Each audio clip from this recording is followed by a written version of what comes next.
Hello friends, welcome to my channel. आज मैं आपके साथ पेप्लम ब्लाउज की कटिंग शेयर कर रही हूँ। इस ब्लाउज को आप पैंट, प्लाजो, स्कर्ट या साड़ी के साथ वेयर कर सकते हो। तो ये एक मल्टीपर्पज़ ब्लाउज है और इस ब्लाउज को बनाने के लिए यहाँ पे मैंने 80 सेंटीमीटर अस्तर का कपड़ा लिया है और जो इसका मेन कपड़ा है वो लिया है मैंने 1.25 मीटर, क्योंकि ये ब्लाउज पेप्लम ब्लाउज फ्रिल वाला होने वाला है और साथ ही स्लीव्स भी मैं फुल रखने वाली हूँ इसकी। अब सबसे पहले इसके अस्तर वाले कपड़े की कटिंग करेंगे। तो अस्तर वाले कपड़े को मैंने डबल फोल्ड करके बिछा लिया है और अब इसकी एक तरफ यानी किनार वाली साइड से हमें इसमें सीधी लाइन ड्रॉ करके सीधा करना है, जो भी टेढ़ा मेढ़ा हिस्सा हो वो निकल जाए। अब इसमें ब्लाउज की लंबाई का निशान लगाएंगे। तो इसकी लंबाई मैं रख रही हूँ 15 इंच। तो जो हमने ये लाइन ड्रॉ की है उस पर नीचे इंची टेप रखना है 15 इंच पर। तो 15 इंच पर एक निशान लगा देंगे और दूसरी साइड भी इंची टेप लाइन पे रखकर नीचे की तरफ 15 इंच पर एक निशान लगा देना है और अब इन दोनों निशानों को सीधा मिला देना है। ये ब्लाउज क्या है, दो पार्ट में कटिंग होती है। ऊपर जो प्रिंसेस कट होता है वो नीचे फ्रिल वाला पार्ट होता है, तो इसलिए दो पार्ट में। तो ये ऊपर वाला हिस्सा हम कट कर रहे हैं। अब इसमें हम शोल्डर का निशान लगाएंगे। तो यहाँ पे शोल्डर का निशान मैं लगा रही हूँ 7.25 इंच पर, क्योंकि जो मेरे शोल्डर है वो 14.5 इंच है। तो इसका आधा हम लेंगे तो 7.25 इंच, और 7.25 इंच पर ही हमें आर्म होल का निशान लगाना है। तो ये आर्म होल का निशान हो गया। अब इसमें से हमें 3/4 इंच यानी 1.25 इंच इसमें से हमें शोल्डर डाउन कर देने हैं। अब गले का निशान लगाएंगे। तो 4 इंच पर गले का निशान लगा रही हूँ। पीछे की साइड मैं बिल्कुल भी गले को डीप नहीं कर रही हूँ, तो मैं 4 इंच चौड़ाई रख रही हूँ गले की और शोल्डर को इस तरह से तिरछा मिला देंगे।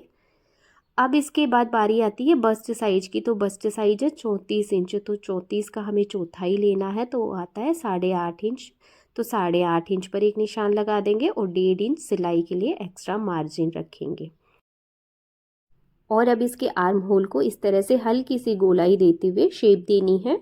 और वैसे अगर इंची टेप से नाप कर करते हैं तो कोने से हमें 1 इंच लेना है और उसके बाद इस आर्म होल को गोलाई देनी है। देखिए 1 इंच इस कोने से रखा और 1 इंच पर निशान लगाकर इसको हल्की सी इस तरह से गोलाई देते हुए मिला देना है। अब बारी आती है कमर के निशान की। तो कमर यहाँ पे 30 इंच है, तो 30 का चौथाई होता है 7.5 इंच। और 7.5 में 1 इंच प्लस कर लेंगे पीछे की तरफ जो टक्स होता है उसका। तो 8.5 इंच पर एक निशान लगा देंगे और 1.5 इंच है वो सिलाई के लिए मार्जिन का निशान लगा देंगे। अब इन दोनों निशानों को ऊपर तक मिला देंगे, फिटिंग वाले निशान को फिटिंग वाले से और मार्जिन वाले निशान को मार्जिन वाले से। अब जो पीछे की तरफ जो टक्स होगा वो फोल्डिंग साइड से 4 इंच की दूरी पर होगा और 1 इंच का रहेगा। दोनों साइड 1-1 इंच का होता है, तो 1 इंच का रहेगा तो आधा आधा इंच का निशान लगा देंगे इस लाइन के दोनों साइड। और ऊपर से जो इसकी लंबाई होती है 10 इंच पर होती है, तो 10 इंच पर एक निशान लगाएंगे और नीचे तक इस निशान को सीधा मिला देंगे। तो ये टक्स का निशान हो गया। और इस लाइन के दोनों तरफ हमने आधा आधा इंच का निशान लगाया है, उनको तिरछा मिला देंगे। तो ये 1 इंच का टक्स हो गया और दूसरी साइड भी इसी तरह से 1 इंच का टक्स होता है। पीछे के गले को जो डीप कर रही हूँ मैं 1.5 इंच पर कर रही हूँ। हल्की सी बस गोलाई देनी है और ये पीछे के गले की कटिंग हो गई। अगर आप इसमें डीप नेक बनाते हो तो शोल्डर की कटिंग अलग होती है, तो वो आपके साथ मैं अलग से एक चार्ट शेयर करूँगी। अब इसकी हम कटिंग कर लेते हैं। अब जब हम पीछे की साइड ये टक्स वाली सिलाई लगाते हैं तो आर्म होल वाला हिस्सा इस तरह से नीचे की तरफ जाता है, तो इसमें से हमें आधा इंच कम कर देना है। तो आधा इंच का निशान लगाकर जो टक्स वाला निशान है वहां तक तिरछा मिलाना है और इसकी हमें कटिंग कर देनी है, जिससे जब हम टक्स की सिलाई लगाएंगे तो ये नीचे की तरफ नहीं जाएगा, बिल्कुल सीधा आएगा इस तरह से। अब ये पीछे के हिस्से की कटिंग हो गई। अब इसके आगे वाले हिस्से की कटिंग करेंगे। तो सबसे पहले आगे से हमें इसको ओपन रखना है, यानी कि हुक जो होंगे इसके आगे की तरफ है, तो आगे की तरफ 1/4 इंच का निशान लगाकर सीधी लाइन ड्रॉ कर लेनी है। तो यह जो आगे की तरफ पट्टियों के लिए सिलाई का मार्जिन रहेगा। अब इसके बाद इस लाइन को छोड़ते हुए 4 इंच पर गले का निशान लगाना है और 7.25 इंच पर इसके शोल्डर का निशान लगाना है। सेम चौक से बिल्कुल मार्किंग क्लियर नहीं हो रही है, तो मैं दूसरे चौक से इसके मार्किंग करके बता देती हूँ। तो 4 इंच पर गला और 7.25 इंच पर शोल्डर। अब उतना ही हमें आर्म होल लेना है, तो आर्म होल का निशान हो गया। अब इसके बस्ट साइज का निशान लगाना है। तो पीछे की तरफ हमने 8.5 इंच पर निशान लगाया था, तो आगे की साइड हमें 1 इंच प्लस करके निशान लगाना है 9.5 इंच पर, और 1.5 इंच ये सिलाई के लिए मार्जिन का हो गया। अब आगे का आर्म होल होता है वो 1 इंच कम होता है, इस लाइन से 1 इंच अंदर की तरफ निशान लगाना है। और इसके बाद इसको ऊपर जो शोल्डर डाउन करने थे हमें 3/4 इंच, तो वो निशान लगाकर तिरछा मिला दिया मैंने, और इसको तिरछा मिला देना है। शोल्डर डाउन मैंने पीछे करना बताया था, उसी तरह से करना है। और आर्म होल को 1 इंच की गोलाई देनी है, जैसे पीछे भी हमने 1 इंच की ही गोलाई दी थी। तो इस तरह से गोलाई देकर ये आगे के आर्म होल की शेप हो गई। अब इसके बाद इसकी लंबाई का निशान लगाएंगे। पीछे की साइड में ब्लाउज की लंबाई हमने 15 इंच ली थी, तो आगे की तरफ हमें ½ इंच प्लस करके 15.5 इंच पे निशान लगाना है और एक सीधी लाइन ड्रॉ कर लेनी है। तो ये आगे के हिस्से की लंबाई हो गई। अब बारी आती है कमर के निशान की। तो कमर है 30 इंच, तो 30 का चौथाई हो गया 7.5 इंच। तो इसमें हमें 2 इंच प्लस करके निशान लगाना है। 2 इंच इसलिए क्योंकि इसमें आगे की तरफ हम प्रिंसेस कट बनाने वाले हैं। तो 2 इंच प्लस करेंगे तो हो गया 9.5 इंच। तो 9.5 इंच पर एक निशान लगा देना है। और जो ये वाला निशान है इसको हमें ऊपर जो फिटिंग वाला निशान लगाया है आर्म होल पे बस्ट साइज का, उससे मिला देना है। और 1.5 इंच मार्जिन का रखेंगे, तो मार्जिन वाले निशान को मार्जिन से मिला देना है। अब इसके ऊपर हमें प्रिंसेस कट की शेप बनानी है। तो जो जहाँ से हमने गले की कटिंग की है वहाँ से नीचे की तरफ हमें 10 इंच पे निशान लगाना है। और जो 10 इंच पे निशान लगाया है उसके साइड से हमें 3.5 इंच की दूरी नापनी है। जो लाइन ड्रॉ की है वहाँ से इस लाइन पे रखना है 3.5 इंच। और ये हमें पॉइंट मिल गया, इसी से हमें प्रिंसेस कट की शेप तैयार करनी है। नीचे की साइड भी मैंने 3.5 इंच पे निशान लगाया है। अब आर्म होल की तरफ जो निशान लगाएंगे, जो ये कोना है आर्म होल का उससे 1 इंच ऊपर की तरफ निशान लगाना है। अब हमें ये 3 पॉइंट मिल गए हैं, तीनों पॉइंट को हमें इस तरह से प्रिंसेस कट की शेप देते हुए मिलाना है। तो यहाँ से लेके इस पॉइंट तक आते हुए हल्का सा कर्व देते हुए मिलाना है। और अब इस जो नीचे वाला पॉइंट है उसको हमें सीधी लाइन ड्रॉ करके मिला देना है। अब इसमें हमें 1.5 इंच का निशान लगाना है। ½ इंच तो दोनों तरफ सिलाई में चला जाएगा, और 1.5 इंच 2 इंच हमने एक्स्ट्रा लिया था, तो 1.5 इंच का ये निशान लगाया।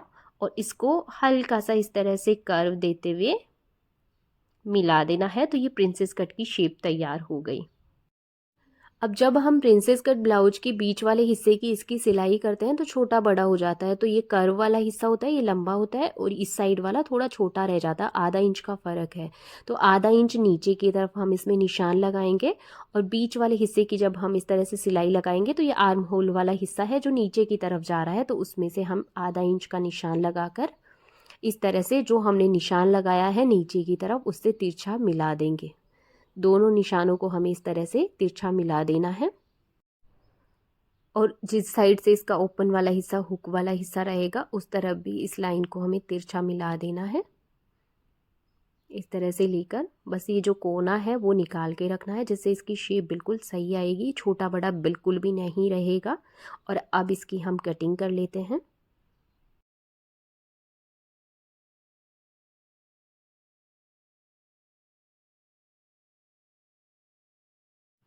अब इसमें सामने वाले हिस्से को भी अलग अलग कर लेंगे बीच में से काट कर। अब इसकी गले की कटिंग करेंगे हम पहले, उसके बाद बीच वाली जो प्रिंसेस कट शेप है उसकी कटिंग करेंगे। तो यहाँ तिरछा हमें 8 इंच पर निशान लगाना है। गले का हमने 4 इंच चौड़ाई ली है, और 8 इंच इस तरह से तिरछी और हल्का सा कर्व देते हुए वी बनाना है। और अब इसकी भी हम कटिंग कर लेते हैं। आप गले की शेप अपने अकॉर्डिंग दे सकते हैं, लेकिन ध्यान रखिए जब डीप नेक बनाते हो तो शोल्डर की कटिंग अलग होती है, गलती से भी इतने बड़े शोल्डर कट ना करें। अब बीच में से ये प्रिंसेस कट वाली शेप की भी कटिंग कर लेते हैं। अब यहाँ ब्लाउज के आगे पीछे के हिस्से की कटिंग यानी अस्तर वाले पार्ट की हमने कटिंग कर ली है। तो इसको हमें इसके मेन फैब्रिक के ऊपर रख कर इसको फिक्स करना है। तो आप दो तरीके हैं, या तो इस तरह की पिन्स आती हैं उनसे आप इसको फिक्स कर सकते हो और उसके बाद चारों तरफ इस पर सिलाई लगा सकते हो। लेकिन मैं बहुत ही इजी तरीका बताती हूँ। इस तरह की फैब्रिक ग्लू आती है या फेविकोल, आपके पास जो भी हो उसको इस कपड़े की बिल्कुल किनार पर छोटे छोटे डॉट्स लगाने हैं। किनार वाला हिस्सा हमेशा सिलाई में दब जाता है, तो किनार के ऊपर लगाना है, बिल्कुल छोटे छोटे डॉट्स लगाने हैं और इसको इसके ऊपर पेस्ट कर देना है। बस 5 मिनट इसको हवा में छोड़ना होता है, ये बिल्कुल फिक्स हो जाता है। तो बहुत ही आसान तरीका है। अगर आप चारों तरफ सिलाई नहीं करना चाहते तो वो बहुत ही टिपिकल लगता है, थोड़ा लेंदी रहता है। तो ये बहुत ही इजी प्रोसेस है इसको अस्तर के साथ पेस्ट करने का। अब इसके दूसरी साइड भी इस तरह से फोल्ड करके फेविकॉल लगाया कॉर्नर पे और इसको पेस्ट कर दिया। अब इसके आगे वाले हिस्से को जब हम पेस्ट करते हैं तो इस चीज़ का हमें बिल्कुल ध्यान रखना है कि दोनों साइड से हम जब चिपकाएं तो शेप बिल्कुल सही आए। शेप का मतलब उल्टा सीधा बिल्कुल सही आए। जो प्रिंसेस कट वाली शेप है, अगर हम एक ही साइड से चिपका देंगे तो दोनों एक ही साइड के बन जाएंगे। तो इस चीज़ का बहुत अच्छे से ध्यान रखना होता है। तो पहले से निशान लगा कर रखिए कि कौन सा वाला हिस्सा हमें ऊपर रखना है, तो उसकी मार्किंग करके उसके बाद पेस्ट कीजिए। तो ये गड़बड़ बिल्कुल भी नहीं होगी, नहीं तो अस्तर वाला फैब्रिक जब हम चिपका के कट कर लेते हैं तो ब्लाउज बेकार हो जाता है। अब इसके बाद ये चिपक गए हैं, इसके साथ अस्तर के साथ पेस्ट कर लिया मैंने। इसके बाद इसकी हम कटिंग कर लेते हैं। अब यहाँ पे इसके ब्लाउज की कटिंग हो चुकी है मेन फैब्रिक के साथ। अब इस बचे हुए फैब्रिक में से हम स्लीव्स की कटिंग करेंगे और इसके नीचे की जो पेप्लम ब्लाउज में फ्रिल बनती है उसकी कटिंग करेंगे। अब जो कपड़े को मैंने डबल फोल्ड किया है, जो इसकी विड्थ है उस साइड से, और इसको हम 12.5 इंच की लंबाई में कट कर लेते हैं। डबल फोल्ड फैब्रिक है, 12.5 इंच मैंने इसकी लंबाई ली है और जितना पहना है कपड़े का 44 वो उतना लिया है। अब इसकी हम कटिंग कर लेते हैं। तो ये आगे वाले पार्ट के लिए फ्रिल हो गई और इतना ही हमें पीछे वाले हिस्से के लिए चाहिए। तो इस कपड़े को एक के ऊपर एक इस तरह से रख कर कटिंग कर लेंगे तो ये पीछे वाले हिस्से की भी कटिंग हो जाएगी। अब फ्रिल के लिए कपड़ा कटिंग करने के बाद जो बचा हुआ कपड़ा है उसमें से हम स्लीव कट करेंगे। तो यहाँ पे स्लीव्स मैं फुल लेंथ बनाने वाली हूँ। तो कपड़े को सबसे पहले मैंने 4 फोल्ड करके बिछा लिया है और स्लीव्स की लंबाई मैं रख रही हूँ 25.5 इंच। तो 25.5 इंच पे एक निशान लगा दिया है और इसकी जो आर्म होल की चौड़ाई है वो रख रही हूँ मैं 8.25 इंच। तो ऊपर से 8.25 इंच पर निशान लगा देना है आर्म होल की चौड़ाई की। तो 8.25 इंच पर ये निशान लगा दिया। ऊपर की साइड से स्लीव्स की लंबाई ली है हमने 25.5 इंच और नीचे की साइड यानी आर्म होल वाले साइड से हमें इसकी जो लंबाई है वो लेनी है। तो उसको हमें इस तरह से नापना है और इसमें से 3.5 इंच कम कर देना है। तो 22 इंच पर मैंने निशान लगा दिया है। अब ये ऊपर से भी लाइन को सीधी ड्रॉ कर लेंगे। इधर से देख सकते हो 3.5 इंच कम है। अब इस स्लीव्स को हमें ऊपर से 2.5 इंच का निशान लगाना है और 2.5 इंच को छोड़ते हुए उसके बाद नीचे की तरफ इस तरह से कर्व शेप देनी है। अब नीचे से जो इसकी स्लीव्स की चौड़ाई है वो कितनी लेनी है, तो सबसे पहले आगे से इसकी स्लीव्स की चौड़ाई हम देख लेते हैं। तो यहाँ पे मेरे को आ रही है 6 इंच। 1 इंच की मैं लूजिंग रख रही हूँ, 7 इंच रख रही हूँ मैं स्लीव्स को कुछ इस तरह से।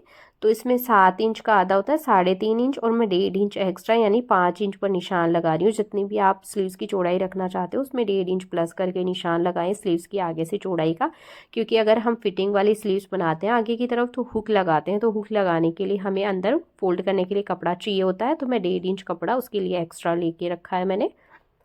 अब इसके बाद आगे पीछे के जो आर्म होल होते हैं वो छोटे बड़े होते हैं स्लीव्स के, तो 1.5 इंच का निशान लगाना है हमें नीचे से और एक कट लगा देना है। इसके बाद 2 पीस यानी 2 लेयर ऊपर से उठानी है और उनको ऊपर की तरफ खिसका के 1.5 इंच ऊपर की तरफ खिसका के इस तरह से रखना है। और जितना भी ये कपड़ा एक्स्ट्रा रहता है अंदर की तरफ इसकी हम कटिंग कर देंगे। तो ये आगे के आर्म होल की कटिंग हो जाएगी स्लीव्स में। और इस तरह से इस ब्लाउज की कटिंग कंप्लीट होती है। नेक्स्ट वीडियो में मैं आपके साथ इसकी डिज़ाइन और नेकलाइन बनाने का तरीका और इसको पूरा स्टिच करने का तरीका शेयर करूंगी।